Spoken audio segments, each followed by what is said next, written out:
Dzień dobry, ciao, konnichiwa, guten Morgen, bonjour. Good morning, good morning, good morning. How are you today?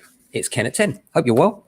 Here we go again. We're a day closer to the legendary day that is Caroline Rollins' birthday. So we're all looking forward to that as we all worship her. Of course, it's a key member of staff. So cakes and celebrations once more today for her. How are you doing today? If you haven't been here before, welcome. If you have, thank you for coming back. Please do like, share and subscribe to the videos, and it helps our channel to grow, and we're always grateful.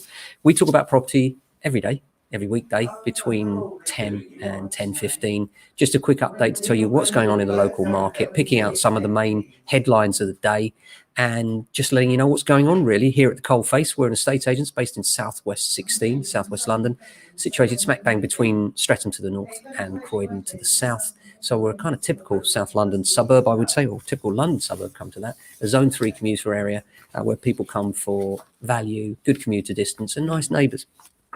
So I hope you're doing well today. The weather here in SW16 is kind of overcast, it's been raining, and it's currently not raining, but looks like it might pour down at any minute.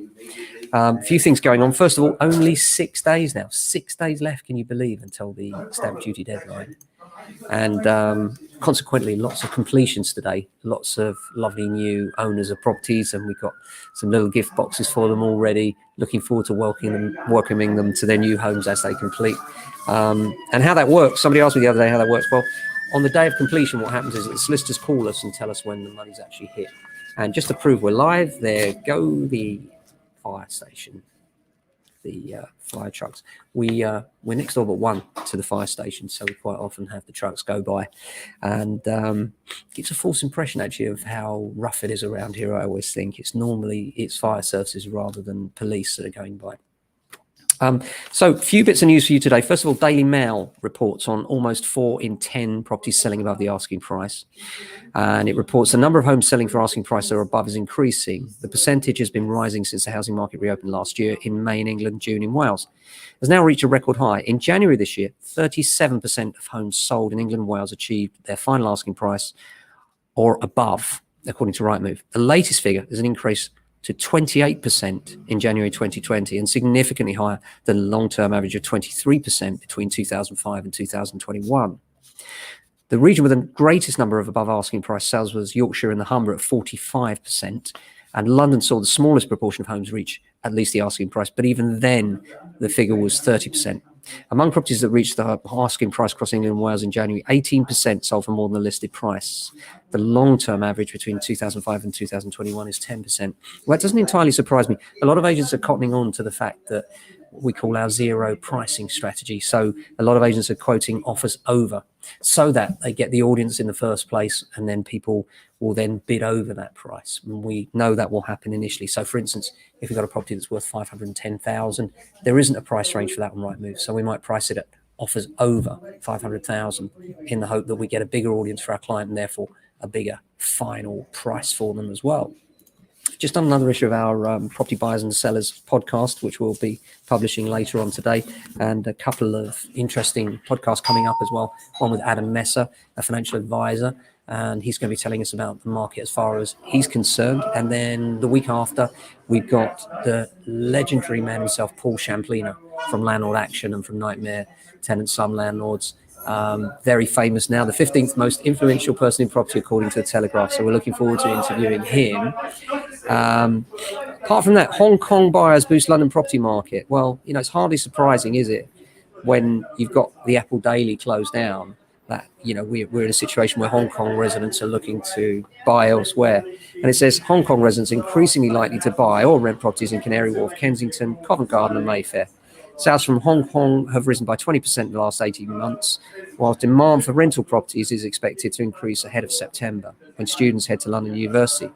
Guy Gittins, CEO of Chesterton's, commented, whilst the number of foreign investors in London fell dramatically during the height of the pandemic, the new visa regulations and imminent easing of travel restrictions has revived London's appeal as an investment and lifestyle hotspot. Well, we knew it was coming, and that's underlining the fact that it's nearly here, so it's good news. Crest Nicholson's reported profits up. There's no surprise there, really, not really a big story there for you.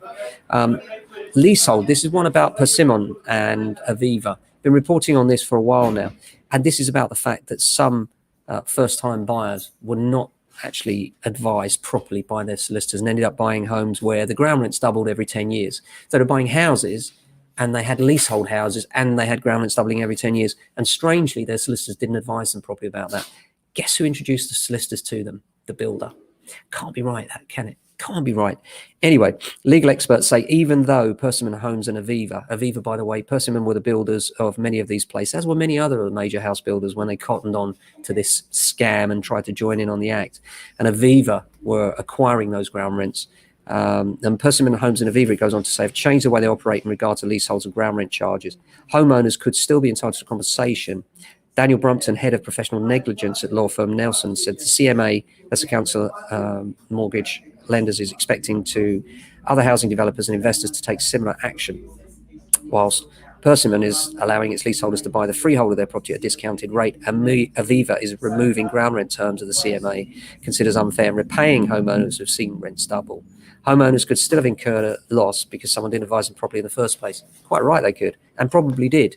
I just think it's disgraceful. By the way, thoughts and prayers going out to anyone involved in that Miami incident. If you haven't seen it, awful building collapse, 12-story building close to Miami has just collapsed, and nobody quite knows why. Clearly a lack of attention to construction there. It's coming more to the fore, isn't it? You know, reminds me of Grenfell, really. Not as many people lost, but there will be a number of lives lost, sadly. And it does make you think there's some sort of negligence there in the American building system and how they regulate that. Lidl is looking to expand into London, says City AM and the Evening Standard, in areas like Hampstead and Knightsbridge. You know, Lidl are becoming posh, aren't they? You know, we all knew they did good champagne and some other things as well, but now they're looking for sites in high-quality, upmarket areas. So that's quite interesting. And at the same time, Lloyds and Halifax are announcing closures. The other thing is the Bank of England. Now, this is an interesting one. The Bank of England's MPC, Monetary Policy Committee, voted unanimously to keep interest rates on hold on Thursday, that's yesterday, despite inflation hitting a two-year high of 2.1%. And that's because they expect inflation to hit 3% before starting to come down for a temporary period. And they didn't believe this should affect monetary policy. And the vote was 8-1 to continue with the bank's existing asset purchase scheme, maintaining its bond buying target at 895 billion. It also raised its expectations for UK economic growth because of the recovery in activity. It said output in June was now expected to be 2.5% below its pre-COVID level. The housing market remains strong and indicators of consumer confidence have increased. So yeah, good news there from the Bank of England and keeps the interest rates where they are. The Daily Mail features a report on house raffles organised by a property firm Amaze, noting that 2 prize properties have already been sold by raffle. It's an extraordinary way of selling a house, isn't it? And these houses often come with a number of issues that haven't been explained properly to the winners and therefore often get sold on slightly afterwards. Or maybe they just want to cash in and make the money. And why wouldn't they? So apart from that, Japanese knotweed, some advice released this week by the Royal Institute of Chartered Surveyors. New guidance on dealing with it has been issued. And it's basically seeking to establish a management framework outlining how sales of affected homes can proceed. And that's sensible because the plant's presence can cause sales to fall through, especially when there's no treatment plan in place. So they do need to get a handle on what needs to be done, how it needs to be done, and when it needs to be done so that people can get out of the situation they're in with Japanese knotweed, because it can be dealt with, it can be treated, but it tends to be a 3-year program, and it's over a number of months they come back and back and back, gradually killing the weed, but then it will come back again. So they visit 2nd year, 3rd year, and then they give a long-term insurance-backed warranty. So if it comes back in the next 25 years, they'll pop out and just kill it again. Because it is a scourge, it does get underneath foundations, can cause cracking in those foundations and serious structural issues. So good to see that they're trying to get hold of a buying and selling process that will allow those sales to continue in a much more straightforward way. Apart from that, it's Friday today. Smile, go on, there you. We've got the weekend ahead. Yes. You know, we've got some good football next week as well. England, Germany, can you believe that? Really important day for us on a Friday. It's a day when we call everybody, make sure that they're out viewing through us. Anything we've got on the market, our job is to make efforts to make sure that they're viewing through us, our stock, things that we've got on the market, making sure that our vendors get the benefit of anybody that's out there looking at the moment and get the best possible price for their homes. If you're thinking of selling, remember, you don't have to tidy up for me. Just give me a call. I'll pop around. We can have a look and we can go through things. Always happy to do that. Always love talking shop. And if you'd like to appear on our podcast or you've got an interesting property story, then please do send me an email, ken@jamesalexander.com, or just call me 0208 679 8601. Love to chat to you about it, see if we can do an interview. And we love a good property story. That's what it's all about. So until next week, have a fantastic weekend. We hope you have a good one. Stay safe, look after your family and friends, and have a fantastic Friday.